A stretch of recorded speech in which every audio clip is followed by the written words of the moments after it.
I am very happy to get us started on the next panel, which is a session which we are very grateful to be sponsored by Stanford's Haas Center for Public Service. And we'll be talking about community university networks for learning, research, and collective action across institutions. And the moderator for this session is my collaborator and a good friend, Esther Conrad here.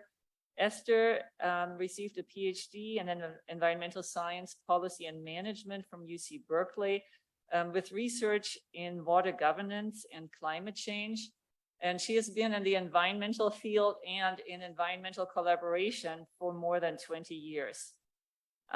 More recently, she's been the director of the Haas Center for Public Service in Stanford, and she's now the research manager for the Bill Lane Center for the American West. And she's been instrumental in bringing together people within Stanford and with surrounding communities and with other institutions. More recently, she has launched the Haas Center Partnerships for Climate Justice across the Bay Area, which we will also hear from in this panel. So please help me welcoming Esther Conrad. Thank you.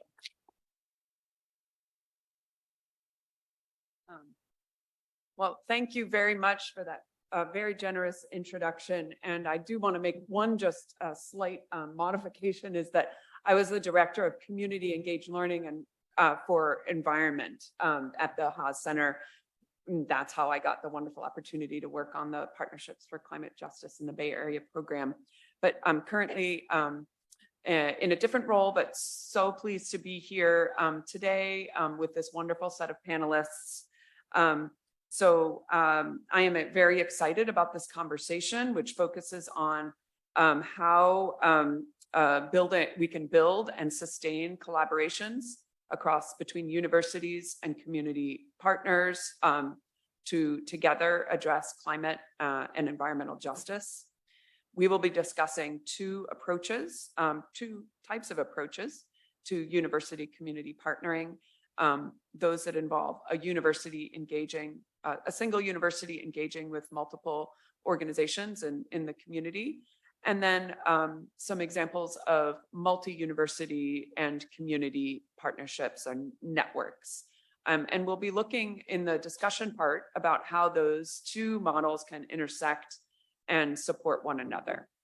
I am very excited for the speakers that we have here today. I am going to change the slides. One second. Oh, perfect. Great. So we have the correct slides on here. So that is what I just talked about. Great. And this is what I wanted to get to, is the session outline.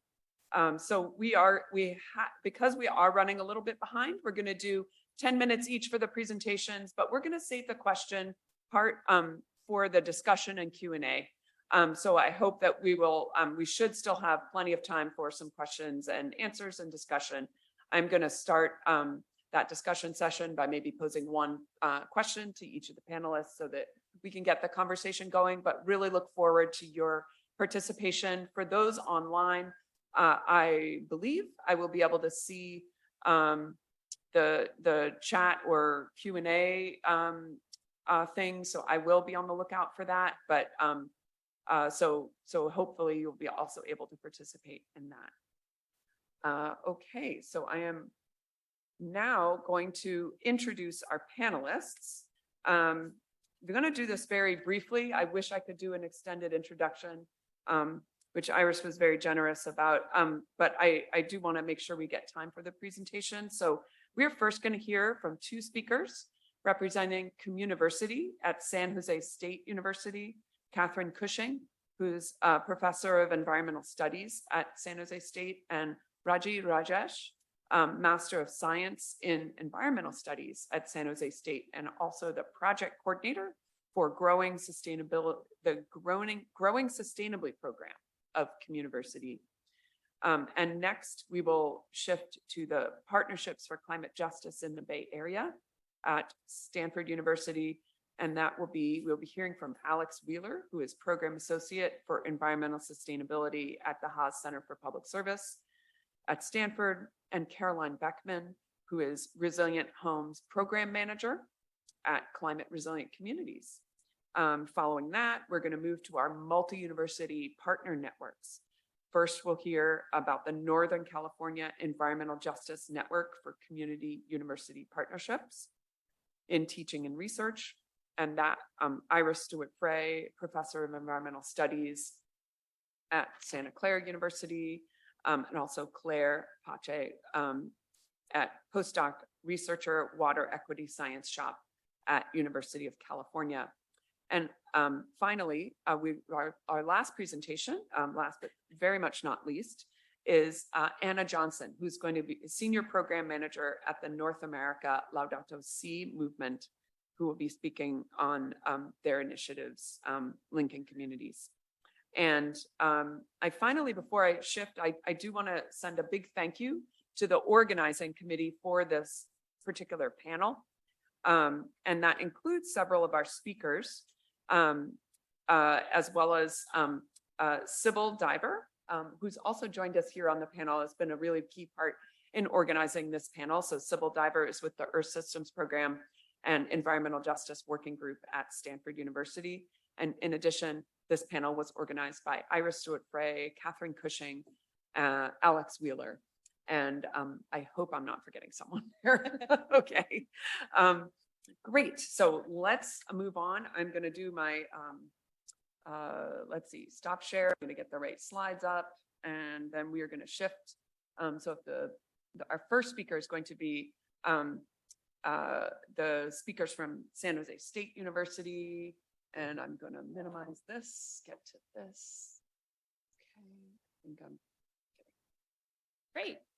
okay. Hi, everyone. Can you hear me okay? Yes. Okay. I see heads nodding in the back. So thank you so much for coming on a Friday. This just is a demonstration of your commitment to environmental justice, that you're spending your valuable time during the busiest time in the academic year for many of us. My name is Katherine Cushing. I'm a professor and chair of the Department of Environmental Studies at San Jose State. I'm here with my lovely colleague, Raji Rajesh, who's a master's student also in environmental studies at San Jose State. And we're here to talk to you today about the environmental justice work of CommUniversity, which is a innovative public-private partnership for community engaged learning at San Jose State. We'll start telling you a little bit about the foundations of the organization and our mission so you understand the context, and then provide you with a little bit more of a deep dive into our EJ focused and EJ related work, because we do kind of a host of things all in support of underserved residents in Central San Jose. Thank you. Next slide, please. The power of the clicker. Yeah.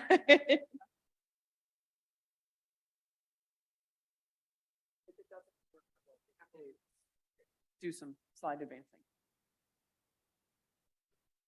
Okay. No worries. We can do this. All right. We're all good. Yeah. Oops. We're ready for the next slide. Okay, you're ready for the next slide? I'm trying to see how I can advance that. Okay. So when we think about CommUniversity, if you can see my T-shirt, I'll stand up and I'll model it for you. So basically, there's three components to it. One is San Jose State University. The second component is the city of San Jose. We're actually kind of co-located with the city. You can walk 5 minutes and like be in City Hall and go visit colleagues there. And then the third, this little house, the house right here with the tree, that stands for the residents in our community. So we call ourselves kind of a hyper-local, place-based initiative, a little tiny. If you see the gray like rectangle in the middle of the graphic, and you remember in third grade when you use like compass to make circles? Okay, so San Jose State is the pointy end of the compass, and then you draw a circle with a radius of 1.5 miles. Like that is our service area. We are so hyper-local, and we've been there since we started working on projects, community engaged learning projects in 2000. With a handful of faculty and residents and city staff who really just wanted to bring to bear kind of the skills that we have together, issues that the residents are concerned about, expertise of the faculty, and the great energy and intellect of our students to bring it to bear on making our neighborhoods thrive regardless of zip code. So we do about 20 community engaged projects every semester. Raji is really key to getting all that work done. We partner with dozens of community-based organizations, and then we work primarily in District 3 and District 5. So San Jose is a city of about 1 million people. It's the 10th largest city in the United States. So about roughly 10% of the population of the city resides within District 3. And I think we often think about Silicon Valley as this area of like plenty, and there's all this venture capital, and people are zipping around in their Teslas and Lamborghinis. But actually in central San Jose, we have deep pockets of areas with residents who have enormous need. We've talked with families where we have 5 families living in a single family house and another family's living in the garage. So it's very, very challenging situation. Our focus areas are threefold. So one is public health and the environment. The second is fostering a college-going culture. Only about 27% of adults in our service area actually have a college degree, so we're really working to actively change that. And then the third area of our work is neighborhood infrastructure, which is both kind of the soft side, like building social capital, as well as infrastructure like streetlights. Slide, please. And then I mentioned before the 3-sector partnership. So it's Central San Jose neighborhoods, the university. We have worked with about 35 different academic departments, but the main ones that are working on environmental justice related projects are environmental studies, urban and regional planning, geology, and sociology. And then we work with about 10 different City of San Jose departments. And this kind of sets the context for one of our flagship programs, which is Growing Sustainably. And I will turn it over to my colleague, Raji, who will talk a little bit more about that. Thank you. Hello, everyone. So the Growing Sustainably program is a garden and environmental education program for K-7 students at San Jose schools. It includes gardening workshops, hosting field trips, and also organizing family education workshops. So social scientist Richard Lowe coined the term nature deficit disorder, indicating that the daily lives of school children is highly urbanized and they spend less time outdoors or in nature. In fact, like in one of our previous Growing Sustainably garden lessons, when we asked 4th to 6th graders what their favorite activity is, they said like they either like playing video games or watching TV. So, and also research conducted by the Department of Environmental Studies at San Jose State, supported by Open Space Authority, that is OSA, indicates that the environmental literacy levels in the underserved neighborhoods of central San Jose is low to moderate. So the same research also suggests that a 6-week educational program is effective at improving the environmental literacy levels. So the Growing Sustainably program is modeled after this research, and it is a 6-week program consisting of garden education and environmental education workshops, and also organizing field trips for the students in schools and after school programs. And since February 2021, the Growing Sustainably program has engaged with over 950 youth and adult residents for over 100 workshops, organized 6 family gardening workshops, and also 6 field trips to local farms and parks.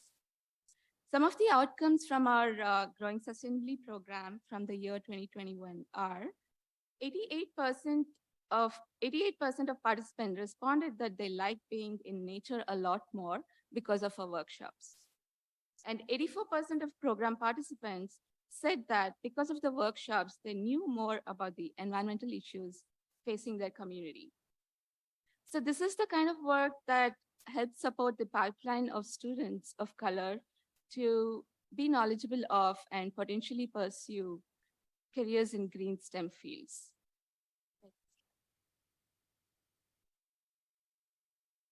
Yeah, so this slide here is an example of the network of organizations that we work with for the Growing Sustainably program.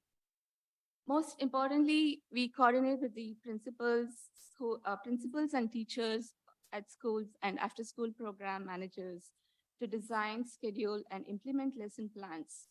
and conduct education fairs on site at our partner schools. Also, the academic departments, such as the Department of Environmental Studies and Public Health at San Jose State, provide us the people power, that is the students who serve, develop, and deliver lessons to K-7 students.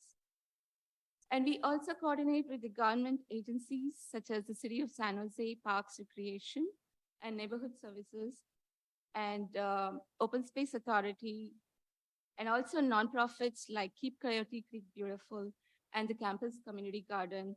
They provide access to parks and open spaces. And local nonprofits like San Jose Microfarm and Garden to Table have provided us with the resources that is needed for the garden education workshops. And last but not the least, like we also coordinate with South University Neighborhood Association. They are the resident association, and they've been one of our main partners in hosting sustainability fairs. These are annual events, and the most recent one was on April 15th at the O'Donnell Garden Park in San Jose. Thank you. I'll hand it over to Dr. Next slide, please. Thank you. Okay, was that our 2-minute warning? Yeah, okay, so I'm gonna talk faster. So the network that you saw here is replicated in some of the other projects that we have. So you can just kind of imagine for each of these other 4 types of projects that other networks are used. But because we have such a long history of working with certain partners in the area, we can draw upon those partners and kind of cross-pollinate for different programs. So for example, we have a flood preparedness program for K-6 students. Our neighborhood was one of the ones that was very damaged by the 2017 President's Day flood. Does anybody remember that? Yes, yeah, it was crazy. So 14,000 people were evacuated, a lot of them from our community, low-income apartment livers. They lost all their belongings. So we're working on those kinds of projects. We also have a project called the Community Leadership Program, which is specifically for emerging and established Spanish-speaking leaders to identify priority issues. So those kind of arise organically from whatever residents think is important. And oftentimes there is an environmental component to the issues they identify, such as blight and traffic safety. We have done a study on illegal dumping. That was a really cool, I never got so car sick in my life, like driving up and down 12 square miles of like illegal dumping hotspots. So we could talk about that later if you're interested. There was a GIS component to that. And then for other communities, we also engage in community planning projects that kind of adopt a neighborhood, and we talk a lot with the neighbors and the nonprofits to find out what their community assets and aspirations are. You may recognize this name of the neighborhood Delmas Park. This is the neighborhood that's adjacent to and co-located with the dozens of property that Google has recently purchased near the SAP Center where the San Jose Sharks play. And this area is really at risk of gentrification. So I want to be very respectful of our time. We have some other information about what makes the partnership sustainable, because I think a lot of times you've heard wonderful stories today and yesterday about what happens, but I think the why is also really, really important. So I have more slides on why, but I can't talk about them right now because I'd like to be respectful to my colleagues. So we'll talk about that later. Wonderful. Thank you. Thank you so much. And let's definitely, we're going to get through the presentations, but I really hope we will have some time for you to elaborate on that. Great. So let me pass it to Alex Wheeler and Caroline Beckman. I'm going to get your slides up as quickly as I can. And here we go.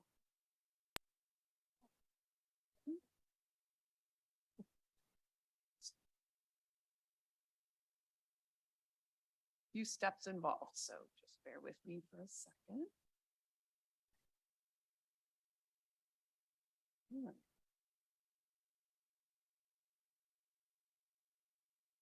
Okay, over to you. And I'm happy to advance slides. Perfect, thank you. Yeah, thank you so much. Carolyn and I will be talking about partnerships for climate justice in the Bay Area, and specifically the collaboration that we have with climate resilient communities. Okay, so Partnerships for Climate Justice in the Bay Area, or PCJ in the Bay, as we call it, is a place-based initiative, sort of similar to what you heard from CommUniversity, grounded in long-term community partnerships. And what we try and do is focus on community priorities first, largely around climate and environmental justice issues. And our community partners are engaging with frontline communities around the Bay Area. So we try and understand their priorities for the work that they'd like to do, and then look back at Stanford, at the university, and find multiple avenues for students to engage, whether that's community engaged courses, research, summer fellowships, volunteering, even student organizations taking on projects, just being really creative about how we can plug in students in a way that adds capacity for our partners. We place a dual emphasis on student engagement and community impact. So as much as we want students to learn, we also want to make sure that the work that they're doing is valuable to our partners and will have a positive impact. And lastly, we're led by an advisory board made up of community partners, faculty, staff, and students who try and bring a holistic perspective to our programming and make sure that whatever opportunities that we're putting forth are going to meet all of these different stakeholders' needs. So here's a map of our PCJ in the Bay partners.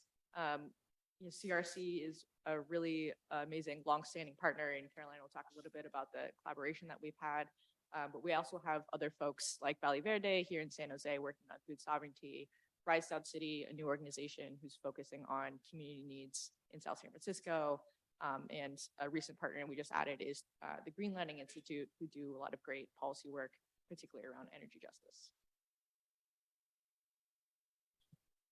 Fantastic. I think that in order to describe the long-term aspects of our partnership, it's useful to describe a little bit to you all about what CRC is, how we came to be, and why we do our work. So we are a community-based organization serving primarily the communities of East Palo Alto, the Bellhaven neighborhood of Menlo Park, and North Fair Oaks, so mostly in San Mateo County. These are communities that are already experiencing frontline impacts of climate change, like flooding, like heat.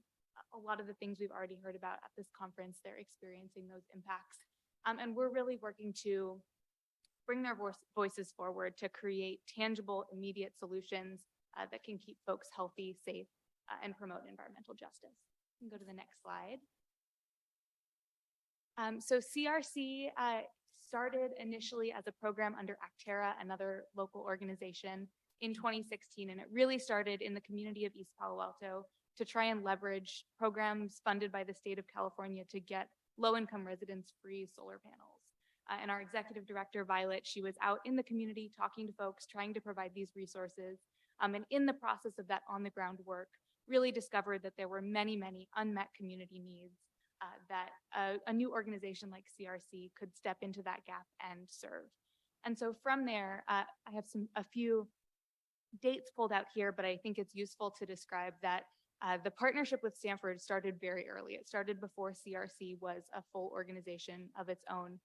In 2019, CRC worked with community leaders to conduct a community climate change survey in East Palo Alto. This was at the time when there was starting to be more good data about, what do flood maps look like of East Palo Alto? What's the data about where the neighborhoods that are going to be most impacted? But the data that we didn't have was, and so what do people think about that? How are people incorporating climate change issues amongst other priorities like housing, immigration, food security, all those kinds of issues. So CRC partnered with some folks at Stanford to develop a survey, to go out and canvass that survey, and then students were actually the ones who helped to analyze the results and help CRC share back with the community those survey results. And so that wasn't PCJ in the Bay didn't exist yet, but I really see that as the first point where CRC staff and Stanford students started to work together on projects that weren't just a semester or a quarter long, but really went through several iterations and several stages. And for time, I'll skip through this rest of this, but we've grown a lot. It's very exciting working in some new areas. And so one of the projects that sort of exemplifies how we've collaborated over time is the Youth Climate Collective. This is a program for youth that's actually launching tomorrow, so it's really exciting. It's an opportunity for young adults 14 to 20 to learn about the communities, learn about environmental justice issues, and ultimately become advocates for their communities. So you'll see a couple of the collaborations here that we've had from the sort of official start of PCJ in the Bay in 2021. There was an Earth Systems course that convened a focus group of youth that supported the convening of a focus group of youth to try and figure out what young people would like to see in a program like this. That same summer, a summer fellow was able to analyze those results and plan an event launch. The following spring, that same class helped to develop some communications materials and get information up on the website to try and do outreach. Summer 2022, again, a summer fellow helped to build out some contacts at local schools and do a little bit of recruiting. And that brings us to the present day, where this summer, a PCJ in the Bay fellow is going to help run those meetings, organize guest speakers, and facilitate this program with the youth. And then another piece of PCJ in the Bay support that Caroline will talk about is the VISTA program. So that's a year-long program where that VISTA person will be able to help with program assessment, documentation, and evaluation of the program to make sure that it can improve year over year. Yeah, so I think something that timeline highlights really well is that PCJ in the Bay has some fantastic opportunities to get students involved at different scales. So there's, the semester or quarter length project where you have something small that they can work on for 10 weeks. You have the summer fellow who can really get engaged for 9 or 10 weeks full time. And then the AmeriCorps Vista program, which is having a full-time fellow placed in conjunction with Stanford and a community partner like CRC to really dig into big, meaty projects that you just really can't get at in those short time frames. So I think that something that is also indicated by that example is that PCJ's support for CRC has shifted for us as an organization over time. As we've grown and needed different things, our partnership has evolved. At the beginning of the Youth Climate Collective process and other projects, CRC, we were really short-staffed. There were 1 or 2 of us. We didn't have a lot of time. And so it was very useful to have students come in and help us run and direct programming, right? They were helping us run focus groups. They were helping us, put together the logistics for meetings, those kinds of aspects. Now, as we're getting a little more developed and we have some more ability to do those kinds of things in-house ourselves, we've seen that our fellows are more useful now in sort of documentation, capacity building projects where they might be able to help us write up reports of these events so that we can share them with partners and funders. They might be able to, help us do some research about how we can improve our program for future years. So it's less of a, direct, we need to, transport people from point A to point B. Can you help us with that? And a little bit more, how can we document this project well?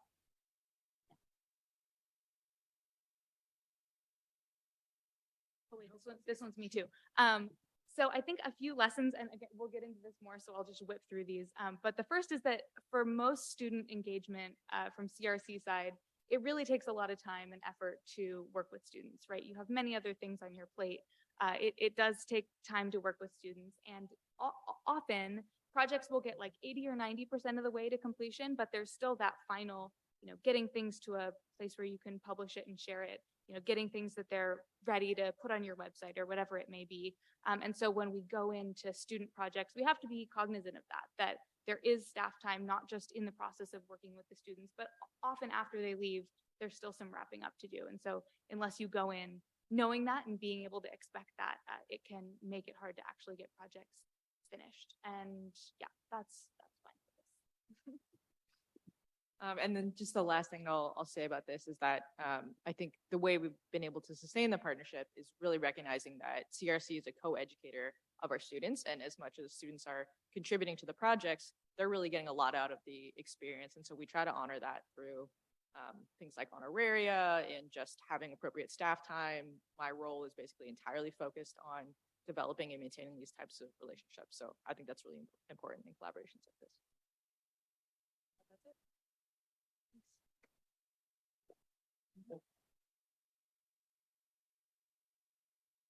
Thank you very much, Alex and Caroline. We are now going to shift to our second set of our second model or approach, multi-university networks and multi-university, multi-community partner networks. So I'm going to get the slides up for both Iris and Claire to present next.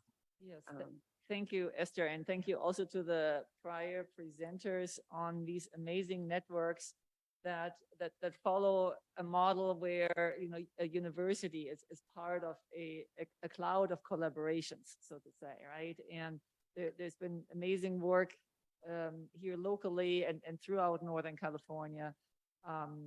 We heard about the very local partnerships with the CommUniversity, PCJ, and the Bay.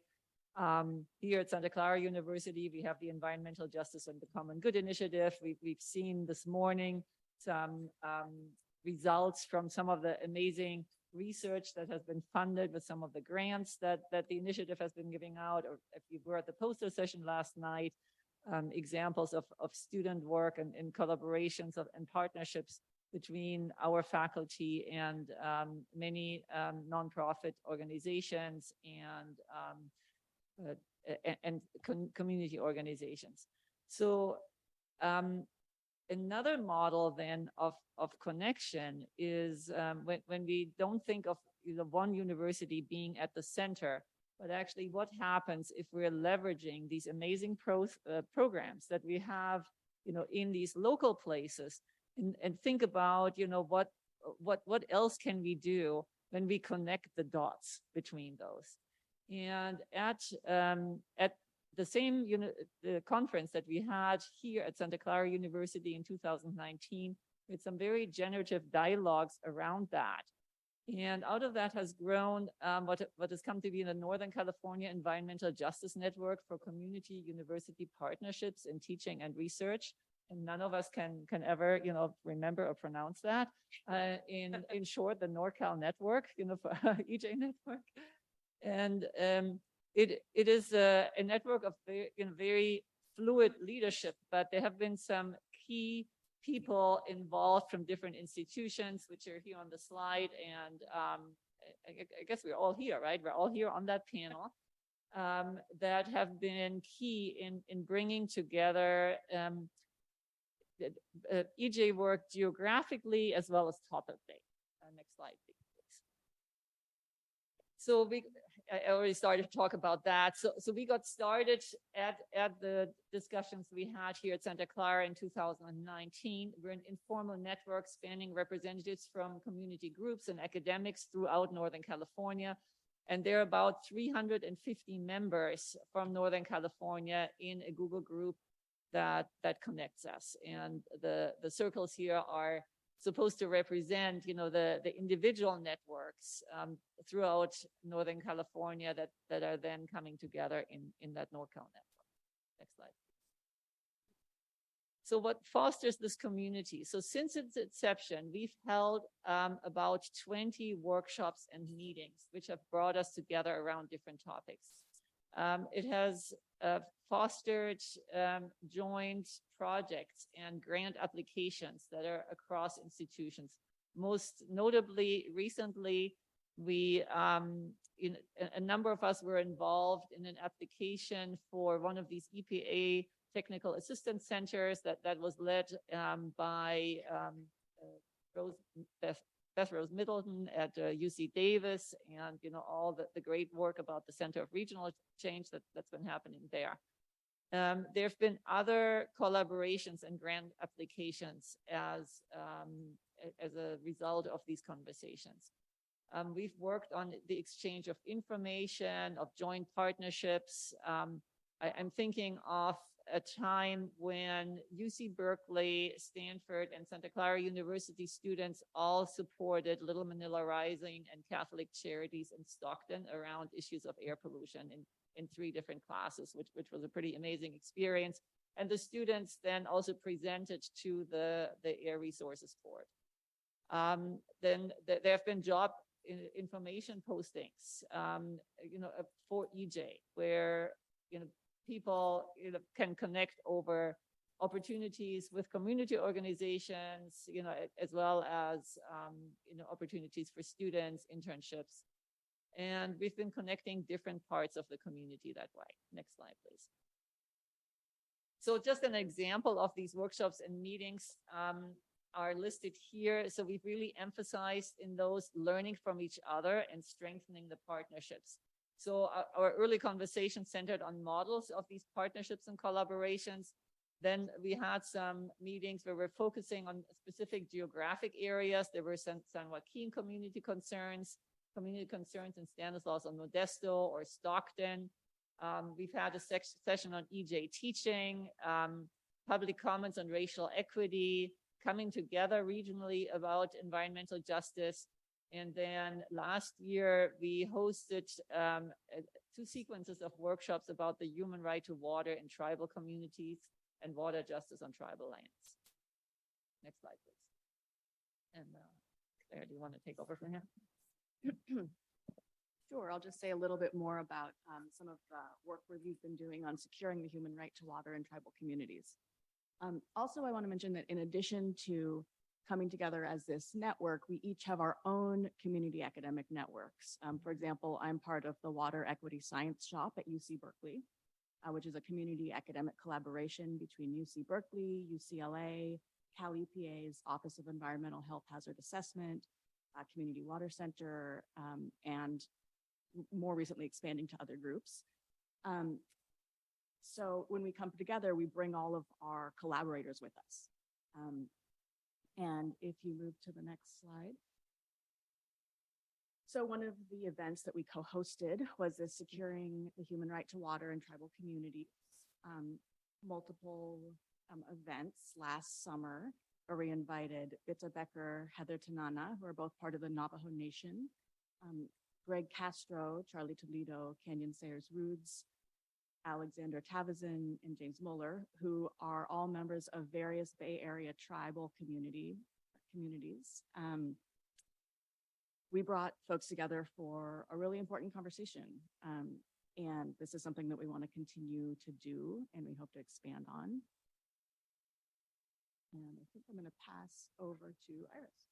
Yeah. So in terms of the challenges and opportunities of this type of networking, one thing that happened shortly after this network was formed is that the pandemic hit. You know, the pandemic hit for all of us. It especially hit for frontline communities, and it offered both challenges, but then also opportunities for networking. In the sense that now the ability to meet online has spread, you know, in many ways into many corners of communities. So on one hand, it has made it harder to connect and to actually, you know, be present with each other.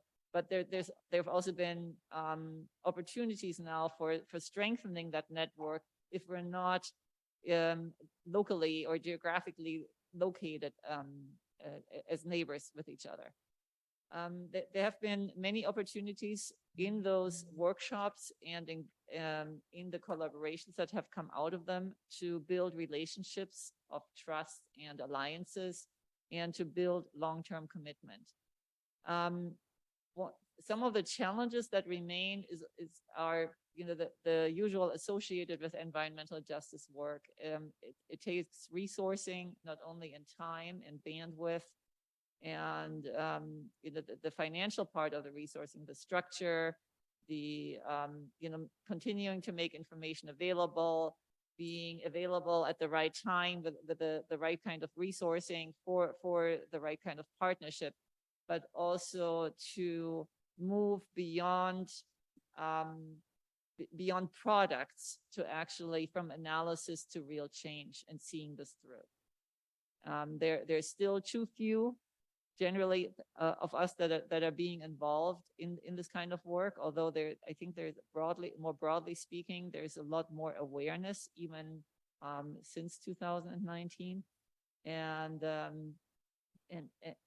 keeping that momentum going, keeping the coming together going is something that we continue to work with.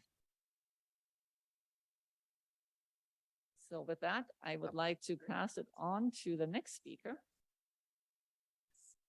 Wonderful. Thank you so much, Iris and Claire.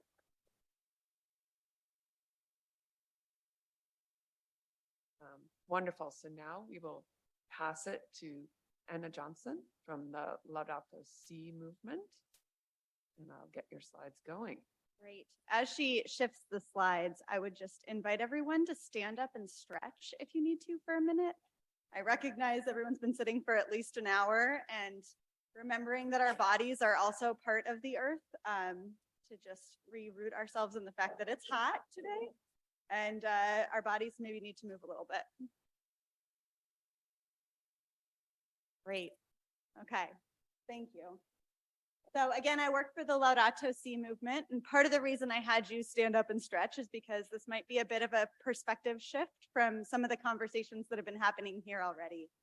I do want to take a moment and just say I am so honored and humbled to be here sharing the stage with all of you, as well as all of the amazing speakers this morning and yesterday. It's just a clear indication of the way that we're all needed in this space, and that everybody's gifts, talents, and perspectives are so necessary for how we move forward in this.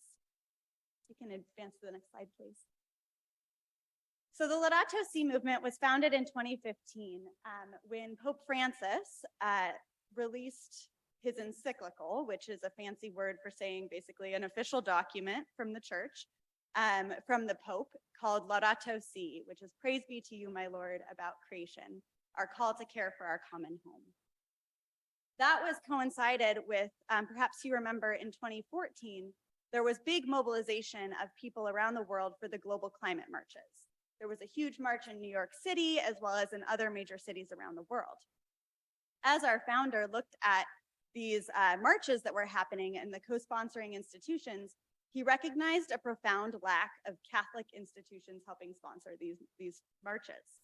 And while we knew that Catholics were absolutely participating, they were some of the people showing up, the fact that we were not mobilizing around this faith was a point of interest, and perhaps a challenge that he said, this is a need that needs to be met. Many religious thinkers, as like in the Christian tradition, the Catholic tradition, as well as the Sufi tradition, as well as scientists, agree that this issue is caused by a spiritual problem. And so the solution also needs to be spiritual. We have come to a distance between ourselves and nature, whereas we are actually rooted within it, as we just talked about. And so to recognize that our call to move forward in this needs to have a spiritual component as well, that this needs to be a part of it. And so we are a global movement working to inspire and mobilize the Catholic community, which is about estimated to be 1.3 billion people around the world. About 17.7% of our global population, about 61.9 million of whom live in the United States, according to a 2020 census, those who identify as Catholic. So how do we mobilize Catholics to care for our common home and achieve the climate and ecological justice that is demanded of us? Next slide, please. We recently discerned a new name called the Laudato Si movement. We originally founded it as the Global Catholic Climate Movement, but Laudato Si movement became our new name when we recognized that responding to this crisis was not just about responding to the climate crisis and the scientific model, but rather the entire wraparound, what we call integral ecology, rooted in the document itself. That idea that it is by essence a human, a social reality, that we are building all of these together in integral human development. Our mission is to, so when we think about that, it's really about climate and environmental justice for the common good, if you think about it. So it's sort of like this conference. From our organizational structure, you can see it here. We use the model of a tree with two main branches, one of which is made up of member organizations. We have about 970 globally member organizations, and this includes both global organizations as well as hyper-local ones and everything in between. And then the other arm there includes our grassroots members. And so one of our certifications is called this Laudato Si Animators program, currently running right now. We have over 12,000 certified Laudato Si animators in 123 countries around the world who are working within their Catholic communities to mobilize their communities. Many of them then organize themselves under the chapter model of movement building. So we have over 50 national chapters and other regional chapters as well that are working to mobilize and bring together member organizations, which includes universities and those other local and national and global organizations, connect them to the grassroots members that we are a part of as well in an effort to move forward from the realities on the ground. Next slide, please. One of our major initiatives and campaigns right now is mobilizing around this movie, The Letter. Who's heard of The Letter? All right, I like it, that's good. So The Letter is a film that when Laudato Si came out, there was like, okay, this is great that the Pope is writing this, but it's called a papal encyclical. It's more than 100 pages long. Like, unless you're a Catholic social teaching nerd like myself, the majority of people are just not going to read this. And so there was a need to say, okay, how do we get this message out to the people? And the goal was set to reach 10 million Catholics, to say we will reach 10 million Catholics with the message that was made in this encyclical. And thus the idea for the Letter film was born. In the encyclical itself, Pope Francis lifts up the need to listen to 4 voices in particular when responding to the ecological crisis. 4 voices that have been shoved to the margins and so frequently disregarded in decisions that are being made and in the ways that we're called to move forward. And those are the voices of the indigenous communities who have historically and continued to steward over 80% of our land around the world. The voice of youth, the voice of those who are experiencing poverty, and many of whom are experiencing displacement due to the ecological crisis, as well as to listen to the voice of science and of nature itself in that space.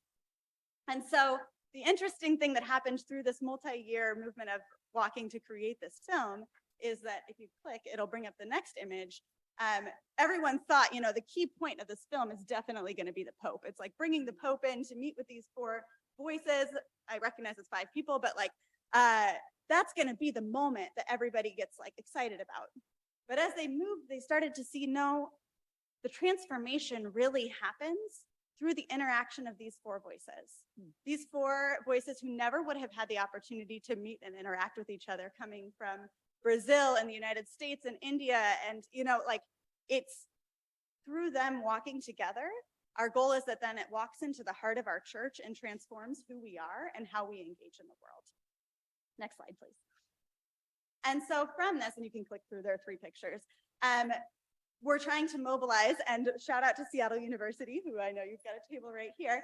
We're trying to mobilize and think about how are we integrating these 4 voices into our community university partnerships and how we think about how we reach out on a local space. And so in the Archdiocese of Seattle, we recently worked on this Earth Day Summit, so just last weekend, where we said, let's bring together these same 4 voices, but rooted in our own archdiocese, and hear what our call is to engage in these issues. And so within Catholic teaching, we have Catholic social teaching tenets, and one of those is subsidiarity, which says we need to care and pay close attention to what's happening in the local realities. And then the other is global solidarity, to say we also need to have a sense of care and concern for what's happening around our world.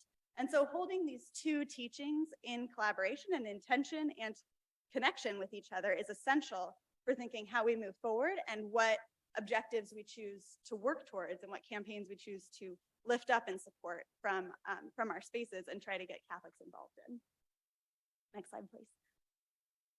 Another one of our initiatives is called the Laudato Si Action Platform, which we collaborate with the Vatican Dicastery for Integral Human Development. Okay, big words to basically say it's an office at the Vatican, which is an important one, as well as many other institutional partners and University Pathways, who's here, and a lot of other incredible workers. We're working together to mobilize, to say, as Catholics, we have an opportunity to mobilize the church in achieving real tangible goals to stay within 1.5 degrees warming.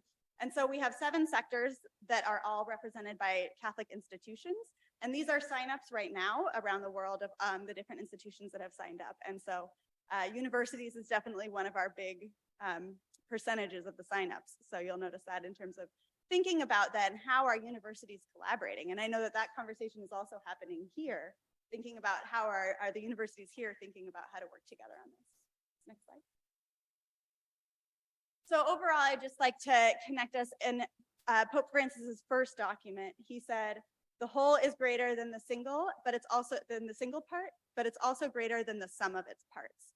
And so I'm sorry, you're just gonna have to keep clicking because they're perfect.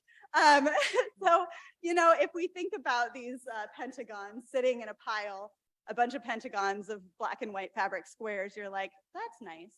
But when we put it together, it can create a soccer ball that can do all sorts of things in terms of building community, and it can have an impact much larger than a pile of pentagon squares. And so recognizing that so much of this work requires us to be thinking about what is our role within this soccer ball, so to speak, and how do we connect with each other? Where are those points of connections? How do we build them together to create something that is greater than the sum of the parts and as big as is needed to respond to the ecological crisis? Thank you.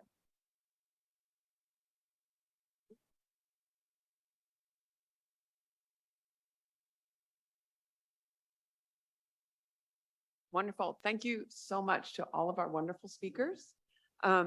We do have a few minutes left for some questions and discussion.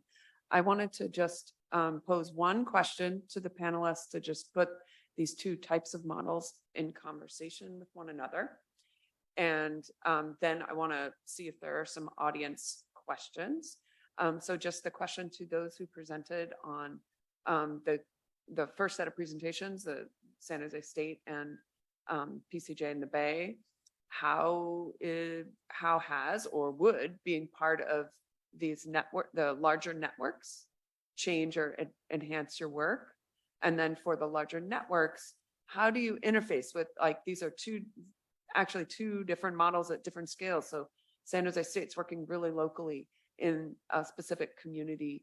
PCJ in the Bay is working sort of at a Bay Area scale, but also, kind of different scales. How do you interact with your network members to really enhance impact? So anything, and Sybil, please feel free to jump in as well. Who would let anybody have some thought they would like to share? And not everybody needs to speak, but whoever has thoughts.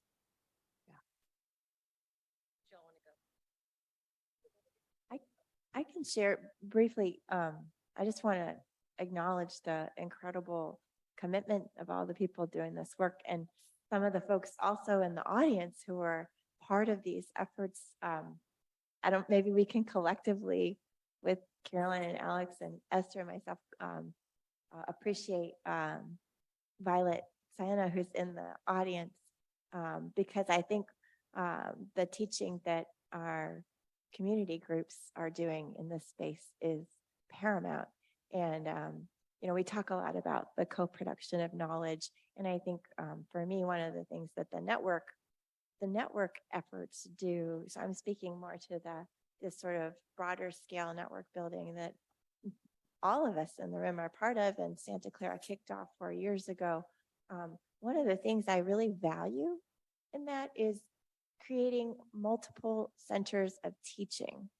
And so we're doing the community partnership work for student learning and also community impact. But I think that the teaching element is something that's also brought people together in a wonderful way. We had a really exciting teaching gathering with the NorCal Environmental Justice Community Academic Partnership Group, where we had hundreds of instructors come together, professors, lecturers, students, people who are community members, people who are teaching this work in different spaces and in different ways. And I love that we also have through that collaboration, we also have a website, ejteaching.org, and that is a repository for anybody who wants to share a syllabus. And so I think the opportunity to kind of have multiple centers and to lift up the community environmental justice education work that community members are doing themselves, in addition to the teaching that we do in the university, and to learn from each other about the different ways that we teach out this work is really exciting, and something that the network enables as also an intervention where knowledge production isn't held exclusively in the university, and where we really enable multiple centers of teaching, and we improve our teaching in the university by watching how our colleagues teach in the community. So thank you for allowing me to add that.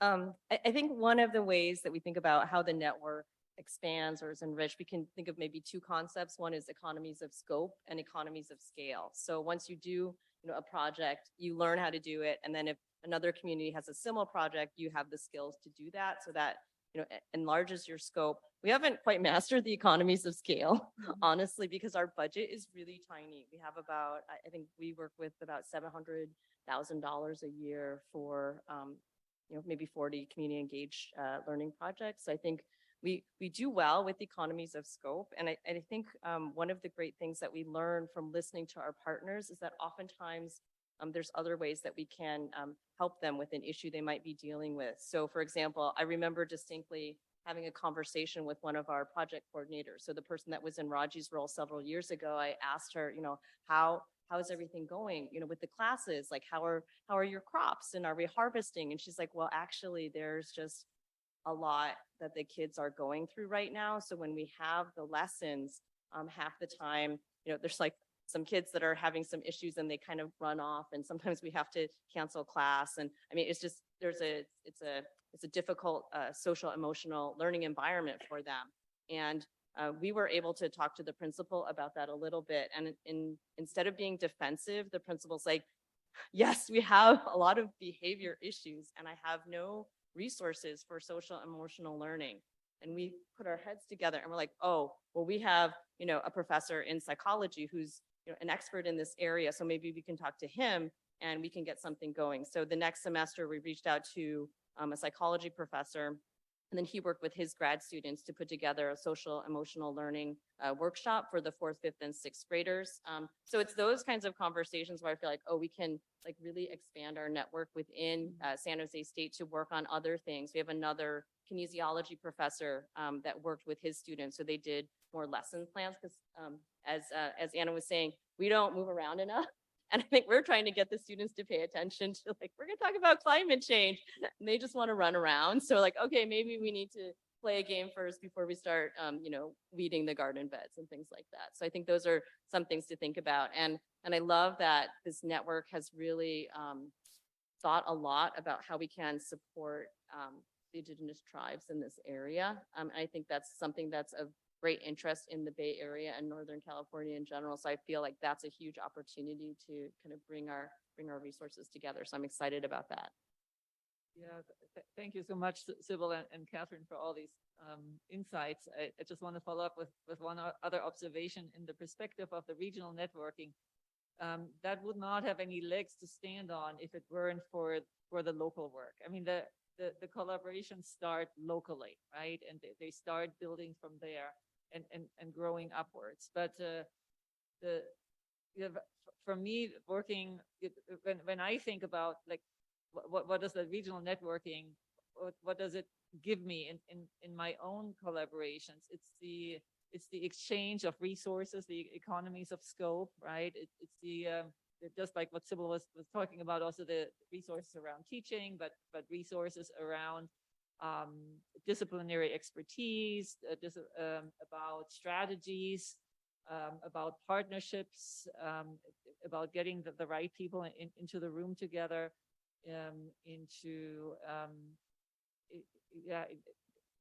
to advance the work overall. So I'm really grateful that both the local networking and the regional networking exists. And at Santa Clara, I feel like we're in a very unique situation as well. We're located in Silicon Valley. We're surrounded by some very strong research universities, that are also represented here, right? And established local universities. But there's also, as Anna was talking about, that the spiritual component about what motivates us and how do we intersect with maybe communities that are not by nature connected to Stanford, right? How do we or to UC Berkeley? How do we mobilize there, from the ground up, or how do we bring resources there, right? And I think that is a very important, I would say, future direction to think more about from my own perspective. And I wondered if you had any comment on that. Yeah, no, I love that. And then we'll move to the question online. Oh, great. Yes. love that question. And I just want to say, I used to be a fourth grade teacher, so maybe that's where that came from.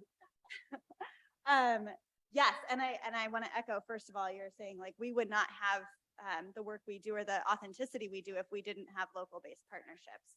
That call of subsidiarity is that we're asking our animators, our members of our movement, to be really rooted in the local biome, the local reality of their space.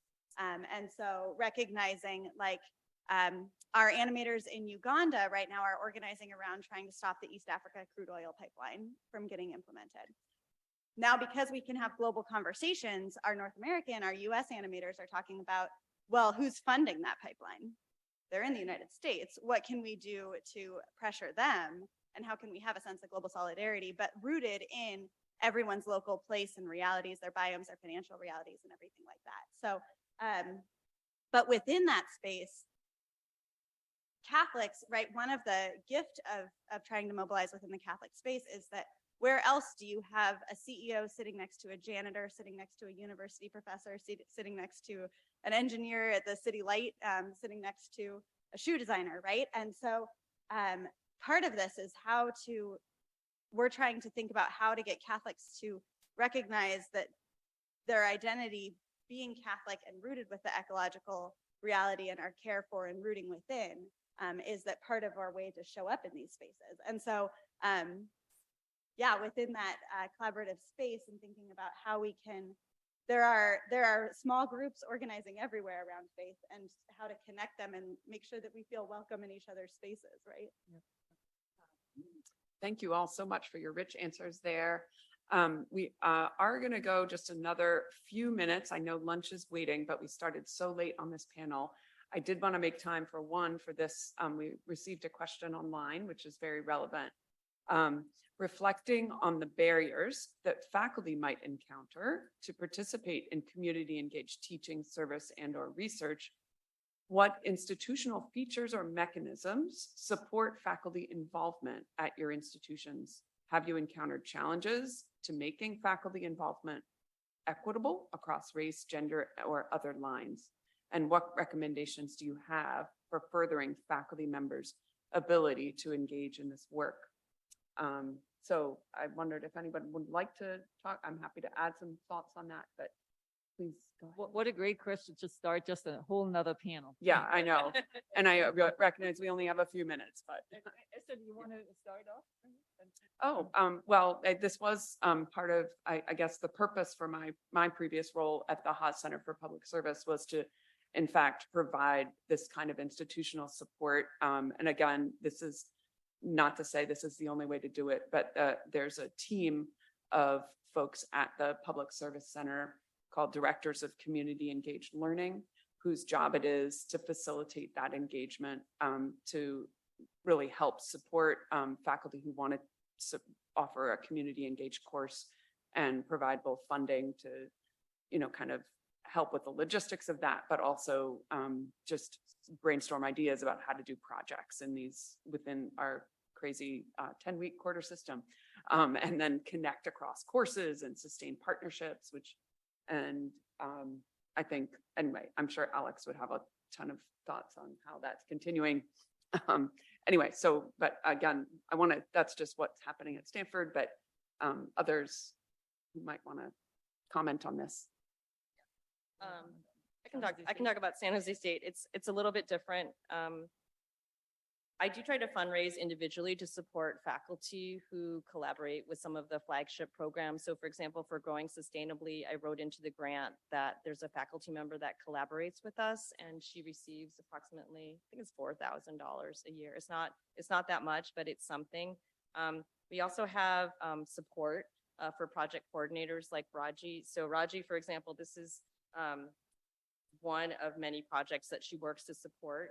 So project coordinators have about 20 hours a week to support several faculty members. So there's a little bit of support for logistics. Sometimes we don't have support, financial support for faculty members. It's something that they have wanted to do, that they kind of approach us with.